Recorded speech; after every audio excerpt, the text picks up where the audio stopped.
This is really an opportunity to meet peers and new people and form our kind of mini mycelium support network that can go beyond what we'll be doing today.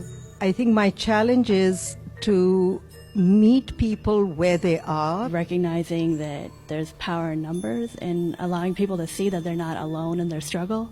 Empathy for someone who may be thinking or acting differently from you. Owning your own power. I think I border on timid. My biggest lesson that I'm working with right now is listening and modeling that, inspiring it instead of trying to teach it. Ensuring marginalized voices are heard. It's our responsibility to find ways for everyone to contribute in a way that's convenient, comfortable, and doesn't challenge their well-being. We are not outmanned, we are out-organized.